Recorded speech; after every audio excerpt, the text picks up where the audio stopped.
Welcome again to Faithful Believer. If you're not faithful, you're not a perfectly believer. And if you haven't subscribed yet, please do so for me. Don't you know that? Many non-Catholics say, if it's not in the Bible, it's not true. But let's test that claim using the Bible itself. Dahil wala sa Biblia ang mga sangkot sa sabwatan sa korupsyon na hindi na totoo, tanungin natin mamaya ang ating mga field reporters na nagkalat sa iba't ibang lugar sa ating bansa. Ako pala si Tirada, ang inyong pansamantalang virtual anchorman, dito lang sa Faithful Believer. Tayo ay nagrespondi sa panawagan sa simbahan sa pamamagitan ni Cardinal Pablo Virgilio David ng CBCP na gamitin ang digital platforms hindi lang para sa galit, kundi para sa pagbabantay, pagbubunyat ng katiwalian at paghihikayat ng reforma. Kaya ito tayo ngayon, tumugon sa pangawagan. Ano ba ang ugat ng katiwaliang? Alamin natin sa tisimis ni Solomon Pagunsan. Solomon, yung tisimis mo bang yan ay makatotohan? Mr. Tirada, maganda ang tanong mo, ang ugat ng katiwalian. Tama, dapat doon tayo magsimula, sa ugat. Yung mga flood control scam, DPWH anomalies at mga kontraktor na sangkot, mga sanga lang yan. Parang sa usapin ng pananampalataya. Nagde-debate tayo sa mga talata tungkol sa lobo, bulaang mangangaral at iglesiyang tumalikod. Pero ang tunay na tanong ay ito, sino ang orihinal na iglesiyang itinatag ni Kristo? Doon dapat magsimula ang usapan. Kapag nahanap mo ang ugat, saka mo lang malalaman kung sino ang lobo, sino ang bulaang propeta at sino ang tumalikod. Ganon din sa usapin ng malawakang katiwalian. Ano ang ugat ng korupsyon? Saan nagsimula? Dito tayo sa umpisa. Sa unang araw pa lang ng panunungkulan ni Pangulong Ferdinand Bongbong Marcos Jr., binuwag na niya ang Presidential Anti-Corruption Commission at PACC sa pamamagitan ng Executive Order No. 1 na nilagdaan noong Hunyo 30, 2022. Ang tanong, kung talagang seryoso sa paglaban sa katiwalian, bakit unang binuwag ang opisina na may mandato para magbantay laban sa korupsyon? Bakit ano bang nilalaman sa Executive Order No. 1? Ano ang laman ng EO numero 1? Abolish ang PACC at ang Office of the Cabinet Secretary. Inilipat ang mga tungkulin ng PACC sa Office of the Deputy Executive Secretary for Legal Affairs. Layunin daw ng EO, simplicity, economy, and efficiency sa pamahalaan. Ano ang ibig sabihin nito sa konteksto ng korupsyon? Sa halip na palakasin ng anti-corruption drive, binuwad ang pangunahing opisina na may mandato na mag-imbestiga sa mga presidential appointees. Ito ang naging simula ng pagkalusaw ng institutional safeguards laban sa katiwalian na ngayon ay lumalabas sa mga flood control scams at ghost projects. Plus 5% bakal equals pera. Aba, parang seryoso ka bro, pero tama naman ang layunin ng EO, simplicity, economy, and efficiency sa pamahalaan. Para sa streamlining. Pero ang mangyari, parang binuksan ang floodgate ng ghost projects. At sa unang bugso ng budget, naglanding agad ang bilyon-bilyong flood control sa mga lugar na hindi naman binabaha, pero binaha ng kontrata. Ang kontraktor, DPWH at ilang mambabatas, nagmistulang mga apostol ng katiwalian. Samantala, ang mga kaalyado niyang kongresista ay abala sa pagbubusisi ng ilang milyong piso sa intelligence fund na niwala pang patunay kung ito'y ginamit sa katiwalian, habang bilyon-bilyong kontrata ang tahimik na lumulubog sa baha ng korupsyon.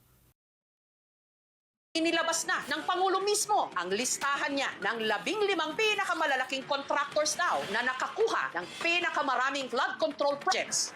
Sa 545 billion pesos na budget daw para sa mga proyekto nitong nakaraang 3 taon, 20% nito o humigit kumulang 100 billion pesos napunta lang sa 15 contractors na ito. Pagka kasi magkakakilala yung nag-o-offer, nag-uusap-usap muna sila kung ano yung offer nila. Sa market economic system, ang tawag dyan, oligopoly. Presidente ka! May speaker ka na involved sa bribery ng Supreme Court justices. May video, may kaso, may witnesses. Hindi mo tinanggal yung speaker mo. Pinabayaan mo siya abusuhin ang pera ng bayan. Paikot-ikot sa buong bansa, namimigay ng pera na para bang ano niya. Eh di ba nga, lagi niyo sinasabi separation of powers? Anong trabaho ng legislative branch? Gumawa ng batas. Anong ginagawa ng Martin Romualdez? Nagdidirect ng DSWD, namimigay ng ayuda, nagsasabi kung anong bibigay, anong gagawin, sino ba ang presidente dito? Alam nyo, alam namin, mali ang ginagawa ninyo. Sinabihan ko lang mga kasama ko sa Office of the Vice President. Pasensya na, sumunod na lang tayo para matapos na sila. President! At ang Pangulo, tahimik. hanggang binasag niya ang kanyang katahimikan sa kanyang sona. Huli man daw at magaling pero huli pa rin. Dito na nag-umpisa ang investigation sa Blue Ribbon Committee. Pakinggan natin at panuurin ang interview sa isang sinuswerting kontraktor at kayo na ang huhusga. Credit to the owner of this video. Sports car Oo naman. Bakit? Ano bakit? Hindi mo ba... Galing yan? Oh, natural, di binili ko. Binili mo? Puro luxury car yan. Ang dami. Ilan Oo yung naman. kotse mo? 44. 44? Oh, bakit? Ang dami mo naman. Eh. Yan araw-araw mo ginagamit?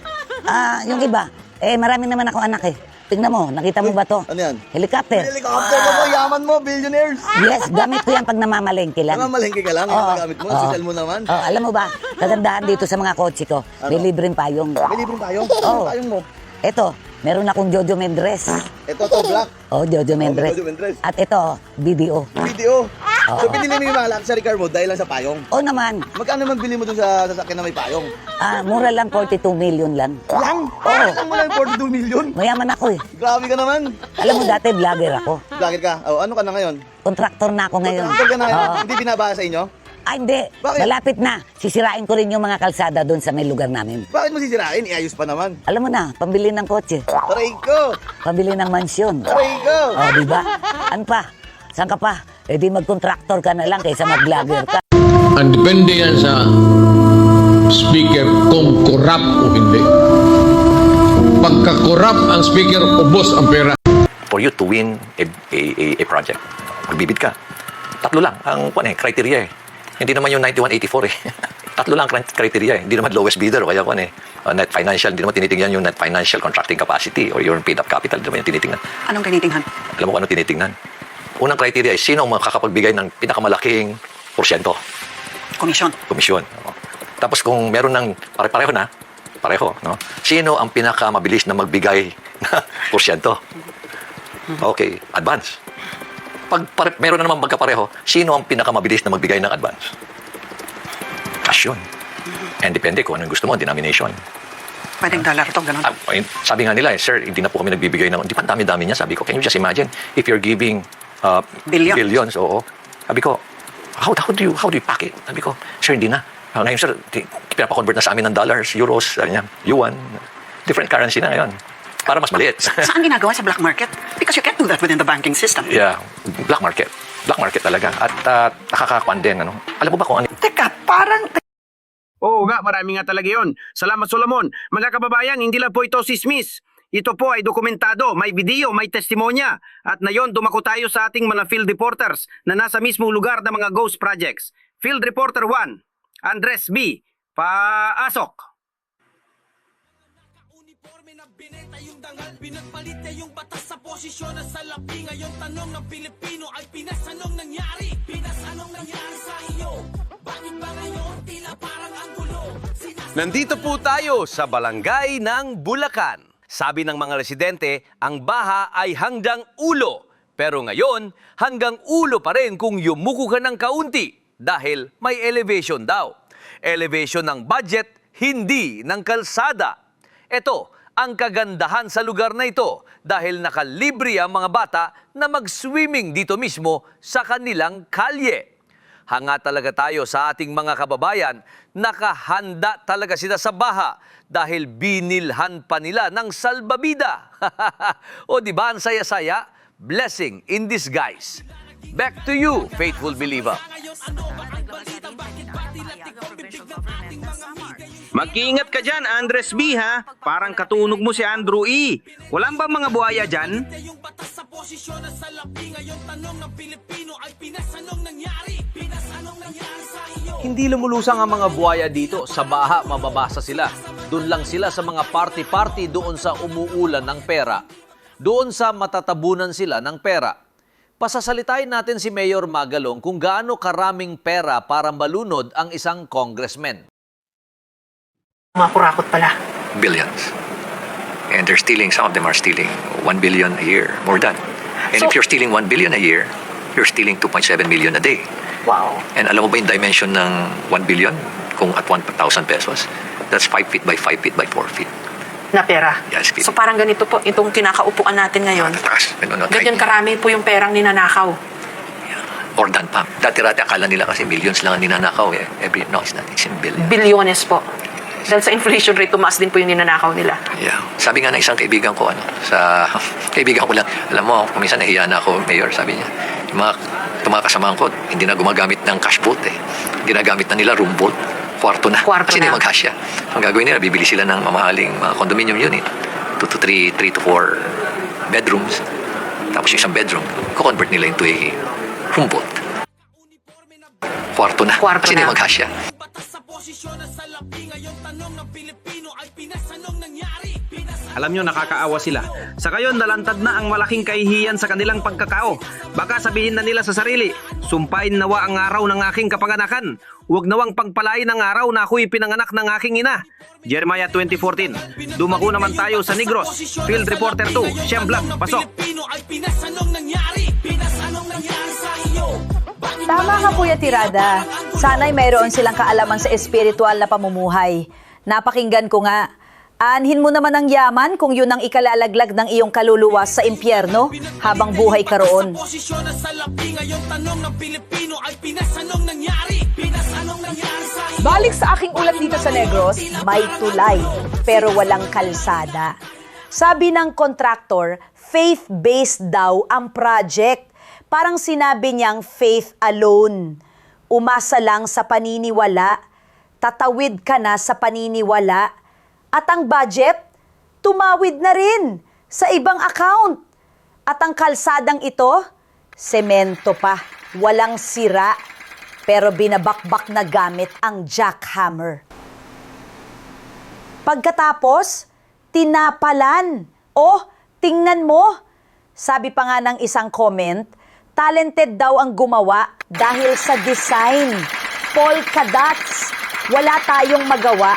Binigyan tayo ng kanya-kanyang talento ng Diyos upang gamitin. Dire man igubangin kalsada, dire! Ayaw gumaning kalsada, kay gwapong kalsada, dagang guba, dito may guba!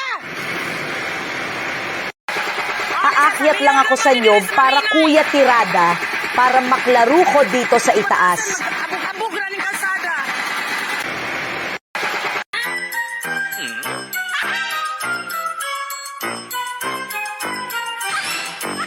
Ayan, kitang-kita ko na ang proyekto. Parang flood lang. Walang control. Dito naman sa mga nag-crack na, ano na ba ito? Ito na ba ang flood control? May mga bitak na.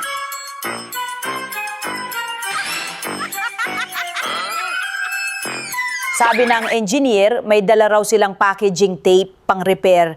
Packaging tape, mga kababayan, matibay ito kaysa scotch tape. Hindi po ito biro. Posisyon na salapi ngayon tanong ng Pilipino ay Pinas, anong nangyari? Ay, naku naman, Shem, mag-ayos-ayos naman sila. Hindi maganda tignan ang packaging tape. Mas maigi pang epoxy tulad ng ginawa ng ibang project, tulad dito. Mga kababayan, ito po ang tunay na balita. Hindi lang sa papel, kundi sa kalye. Ang mga ghost project ay ghost project na. Totoo sila. At ang mga mambabatas na dapat mag-imbestiga, kailangang maigpit sila. Walang palampasin, walang sino-sino, walang sasantosin. Dapat parusahan. Ngayon tanong ng Pilipino ay Pinas, anong nangyari? Pinas, anong nangyari? Papaano kung ang investigador na nasa Blue Ribbon Committee ay kasama sa katiwalian? Sila si Senator Jinggoy Estrada, Senator Villanueva. Sila ang pinangalanan sa testimonya. Baka meron pang madagdag, abangan na lang natin.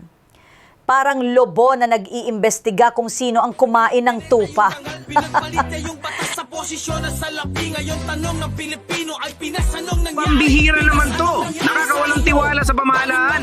Akala ko sa Congress lang may ganito. God knows. Who does not pay. Itong huling reporter, wala nang kabuluhang balita. Puro corruption. Lalo akong nagugutom. Ano bang balita sa ghost project dyan sa kinalalagyan mo? Totoo daw na may ganyan. Reporter number 3, pasok. Ayoko pong magsumbong, Mr. Tirada. Ha? Bakit ayaw mo mag-report? Pati ikaw ba nasuhulan na rin? Ni hindi mo man lang ako pinaambunan. Kasi po sinasabi niyong ghost project. At totoo yan. Alam niyo naman, matatakotin ako sa mga ghost. Iba na lang ang i-report ko sa faithful believer. Ghost project lang, natatakot ka na? Ano bang i-report mo? Teka, ano nga bang ghost project sa Tagalog? Naku, mas nakakatakot sa Tagalog, Mr. Tirada. Multo yan, multong proyekto. Kaya nga may binigay sa akin na isang karton ng noodles, may laman daw na pangontra sa takot at sa multo. Isang engineer ang nagbigay. Itago na lang natin siya sa pangalang DE. Yung mga pera nakabox po, nakasil po sa lahat. Hindi ko po ginagalaw dun yun at pinakukuha po ni boss sa opisina ko. Yung mga pera nakabox po, nakasil po. Cash? Yes, Your Honor. Dinadala mo yung 245 million sa DPWH, sa opisina sa DPWH? Actually, Your Honor, putol-putol po yun. Mr. po 100. Even to, 100 million? Yes, Your Honor. Ano yun? Ilan ba yata yun? Saan mo nilalagay 100 million? Nasa box po, Your Honor. Isang balikbayan box? Hindi magkakasya yun. Hindi po, marami pong boxes po, Your Honor. Anak, hindi ba nakikita ng mga empleyado ng DPWH? Mga boxes lang po ng mga noodles, mga ganun, mga piatos, kung ano. Yung mga talon ako dyan kung Uy, sabihin mo na rin sa engineer na yan, natatakot na rin ako dito. Tatakot rin ako sa multo na yan. Ghost project. Ipapadala na lang dito sa akin ang pangontra sa multo. Ito ang address ko at cellphone number ko. Maligo muna ako. Teka bro, huwag ka munang mag-sign out.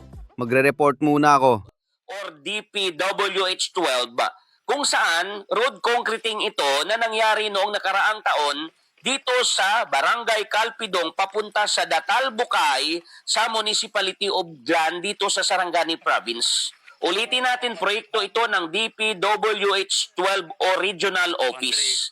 Kitang-kita nyo naman, hindi pa naayos, hindi pa nakumpak ng maayos, nakikita mo pa yung marka ng mga gulong, marka ng mga paa at kung ano-ano pa, pero nagbuhos na ang kontraktor.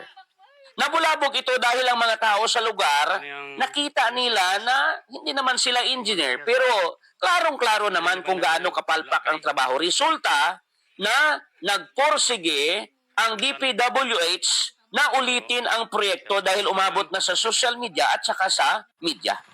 Naayos naman, pero hindi yan ang punto eh. Dapat sana hindi palpak ang ganitong mga proyekto. Aayusin lang ba ang project kung mabulabog na sa social media? Diba? Trabahuin sana ng tama. Maraming salamat. Samantala, ito natakot na ang mga congressman na mabunyag ang mga pangalan na kasangkot, parang nasa USB ang susi. Kahit congressman, kahit senador. Kung ang congressman hindi pa pwedeng maging resource person at hindi natin pwedeng pa-testify under oath, di ibig sabihin sa usapang to, exempted ang congressman. So, paano tayo mag-iimbestiga? Paano tayo? Number one. Number two, Chair, here is the USB. Sinasabi, paano nagkaroon ng insert.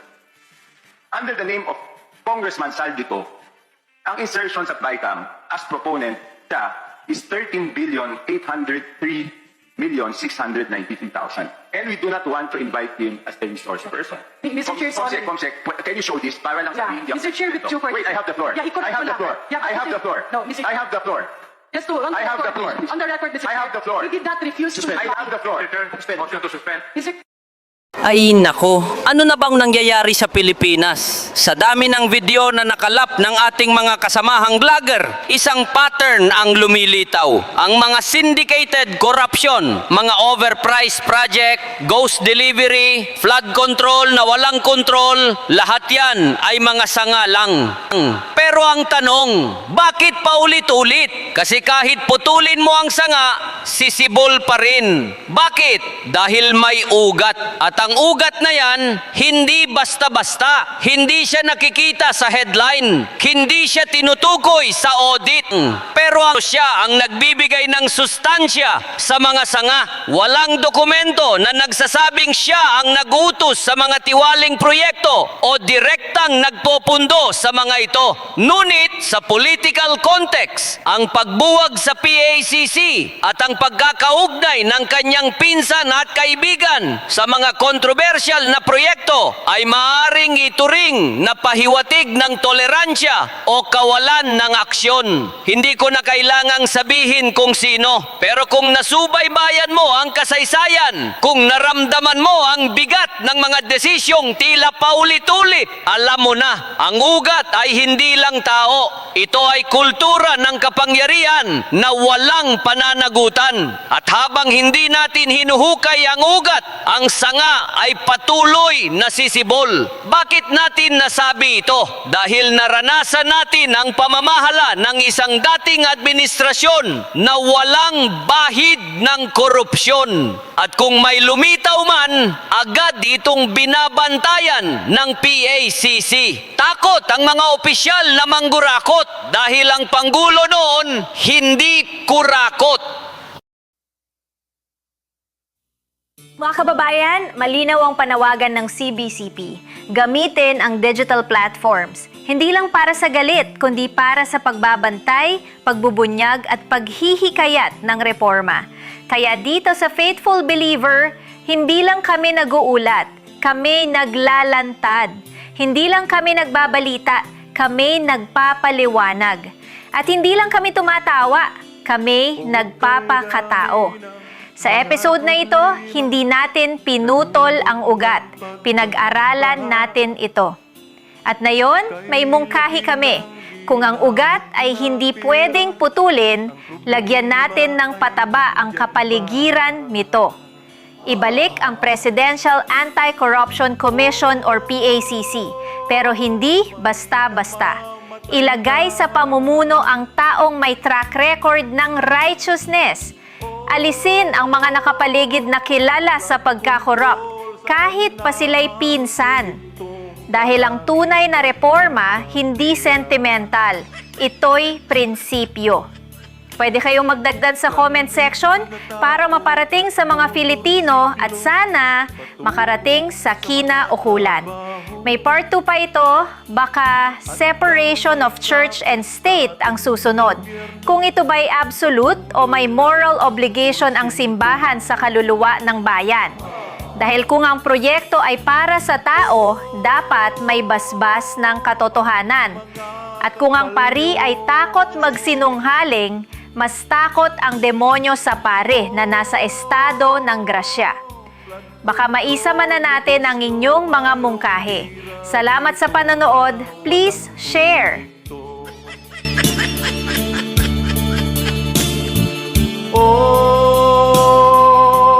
Ang mga kapal nyo.